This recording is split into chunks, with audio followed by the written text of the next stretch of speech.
شہنشاہ بلاغت تو چلے آئیے، تاجدار خطابت چلے آئیے، لے کے گلزار مدینہ کی گل کی مہک مشکوار خطابت چلے آئیے۔ جناب حضرت الاستاذ حضرت مفسر قرآن مفتی محمد سراج الہدیٰ ندوی ازہری استاد حدیث دارالعلوم سبیل السلام۔ رب العالمین والصلاة والسلام على رسوله الكريم وعلى آله وصحبه وأزواجه وذريته ومن تبعهم بإحسان إلى يوم الدين، أما بعد، فإن النبي صلى الله عليه وسلم قال: أدبوا أولادكم على 3 خصال: حب نبيكم وحب أهل بيته وتلاوة القرآن، أو كما قال عليه الصلاة والسلام۔ حاضرین کرام، اسٹیج پر تشریف فرما اہل علم و فضل، اکابر علماء، میری خواتین، مائیں اور بہنیں اور طلبہ عزیز، مدرسہ رضوان القرآن کے ذمہ داران، منتظمین، اساتذہ اور عملہ، بہت دیر سے پروگرام چل رہا ہے۔ عصر کے بعد ہی یہ پروگرام شروع ہو چکا ہے اور مغرب سے کچھ پہلے میری یہاں آمد ہوئی۔ بہت سارے طلباء نے، طالبات نے اردو میں، انگریزی میں اور دیگر زبانوں میں تعلیمی مظاہرہ پیش کیا، جس سے مدرسے کی کارکردگی کا پتہ چلتا ہے۔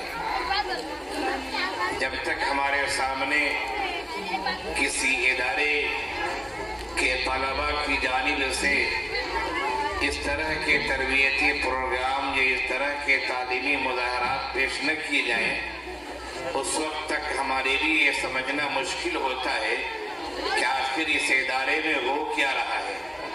ادارہ تو چل رہا ہے، بچے آ رہے ہیں، جا رہے ہیں، لیکن پڑھائی بھی کیسی ہو رہی ہے، تربیت کیسی ہو رہی ہے، نظام کیسا چل رہا ہے۔ جب تک ہمارے سامنے اس طرح کے پروگرام نہ پیش کیے جائیں، ہمیں سمجھنا مشکل ہو جاتا ہے۔ یقیناً مدرسہ رضوان القرآن کو میں بہت قریب سے جانتا ہوں، اور چونکہ بہت ساری چیزوں میں مدرسے کے بانی و ناظم حبیب خان سبیلی صاحب مجھ سے مشورہ لیتے رہتے ہیں۔ یہ الگ بات ہے کہ میں زیادہ وقت دے نہیں پاتا، لیکن اکثر چیزوں میں مشورہ لیتے ہیں تو مدرسے کی بہت ساری چیزوں سے واقف ہوں، اور تعلیم و تربیت کا ایسا نظام ہے کہ اس پر اطمینان کا اظہار کیا جا سکتا ہے۔ ضرورت یہ ہے کہ ہم اس تعلیم کے نظام کو آگے بڑھائیں اور اپنے بچوں کو اس مدرسے اور ان جیسے مدرسوں میں داخل کرنے کی کوشش کریں، اس لیے کہ سب سے بڑا جو مسئلہ ہے، آج سب سے بڑا مسئلہ ہے وہ یہ ہے کہ ہم اور آپ صحیح علم سے دور ہیں۔ علم تو دنیا میں بہت سارے ہیں، علوم کی کمیاں نہیں ہیں، لیکن علم حاصل کرنا اور صحیح طرح سے حاصل کرنا یہ ایک بہت بڑا مسئلہ ہے۔ اکبر الہ آبادی نے کہا تھا، تم شوق سے کالج میں پڑھو، پارک میں پھولو، تم شوق سے کالج میں پڑھو، پارک میں پھولو، جائز ہے غباروں پہ اڑو، چرخ پہ جھولو، بس ایک سخن بندے عاجز کا رہے یاد، بس ایک سخن بندے عاجز کا رہے یاد، اللہ کو اور اپنی حقیقت کو نہ بھولو۔ آخر ہم اس دنیا میں آئے کیوں ہیں؟ اللہ نے ہمیں اس دنیا میں کیوں بھیجا ہے؟ اللہ نے انبیاء کرام کو کیوں بھیجا؟ رسول کیوں آئے؟ اور آخری نبی آقا نامدار احمد مصطفیٰ محمد مصطفیٰ صلی اللہ علیہ وسلم کے ذریعے نبوت کا سلسلہ ختم ہوا، اور پھر علماء کو انبیاء کا وارث کہا گیا۔ العلماء ورثۃ الانبیاء، جو مشن، جو دعوت، جو کام انبیاء کرام دے رہے تھے، اب انبیاء کرام کے آنے کا سلسلہ بند ہو چکا ہے۔ اب کوئی نبی نہیں آئے گا، اب قیامت تک وہی دین رہے گا، وہی نظام رہے گا۔ اللہ کے نزدیک وہی چیز مقبول ہوگی جو آخری نبی کے ذریعے اس دنیا میں بھیجا گیا ہے. تو ہمیں سمجھنے کی ضرورت ہے کہ آخر ہماری حقیقت کیا ہے. جو میں نے شعر پڑھا آپ کے سامنے کہ اللہ کو اور اپنی حقیقت کو نہ بھولو, اللہ کو بھی نہیں بھولنا اور اپنی حقیقت کو بھی نہیں بھولنا ہے. انسان آج اپنی حقیقت کو بھولتا جا رہا ہے.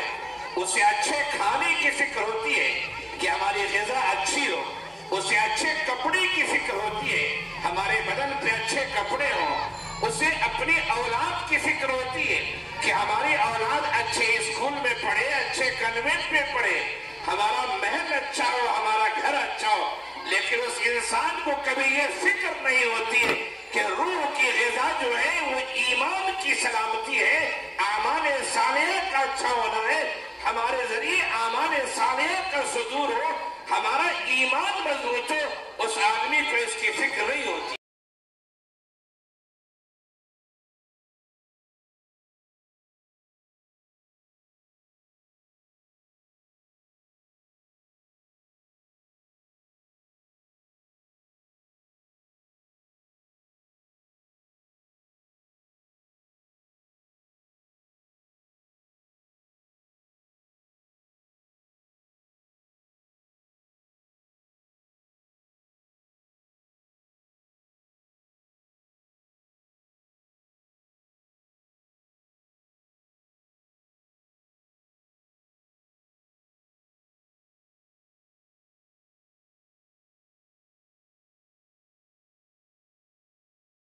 آپ کا بچہ فرض نماز چھوڑ رہا ہے, جہنم کی تیاری کر رہا ہے, اس سے آپ کو فکر نہیں. یہ ہمارے جو مدارس ہیں, یہ مدرسے چھوٹے ہوں یا بڑے ہوں, وہ مکاتب ہیں.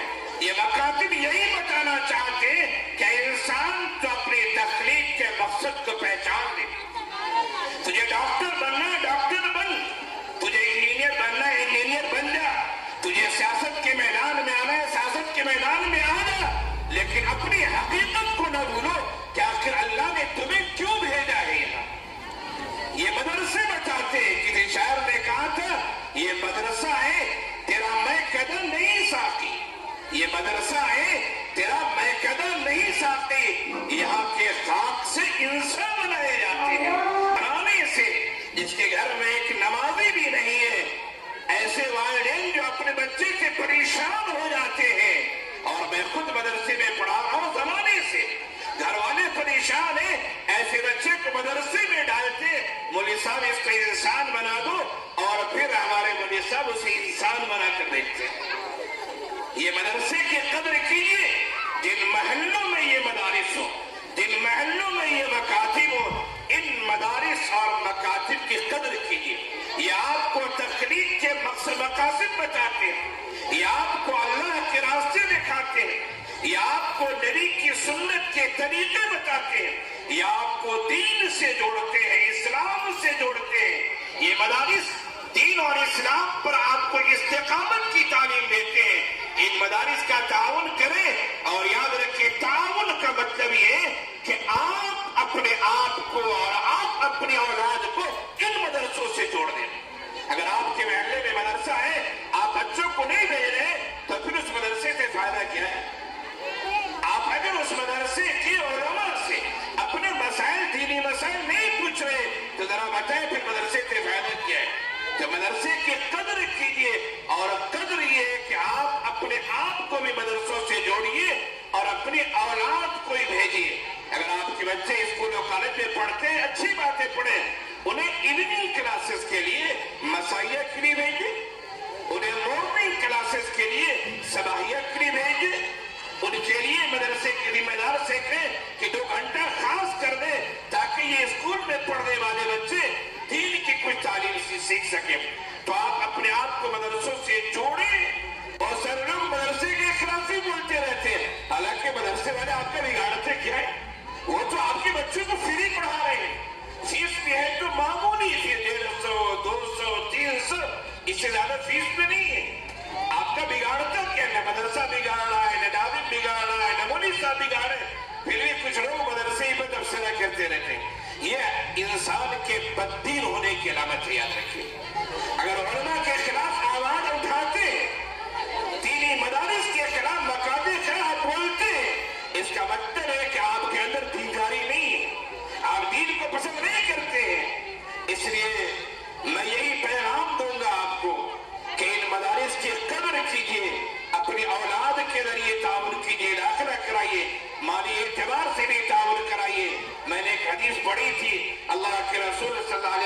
فرمایا ادبوا اولادکم علی ثلاث خصال حب نبیکم وحب اہل بیتہ وتلاوت القرآن. اپنی اولاد کو 3 آداب سکھاؤ ضرور. اپنی اولاد کو 3 آداب سکھاؤ. نمبر 1 حب نبیکم، اپنے نبی کی محبت، نبی کے گھر والوں کی محبت اس کے دل میں ڈال دو. اور فرمایا وتلاوت القرآن، قرآن کی تلاوت کی محبت ڈال دو. ذرا یہ بتائیے نبی کی محبت، اہل بیت کی محبت اور قرآن کی تلاوت کی محبت آپ کو کہاں سکھائی جائے گی؟ باتیں یقیناً مدارس میں، مکاتب میں، مساجد میں سکھائی جاتی ہے. اس لیے ہمیں چاہیے، آپ کو چاہیے کہ ان اداروں کی قدر کر کے اپنے آپ کو جوڑ دے، اپنی اصلاح کریں، اچھے انسان بنے.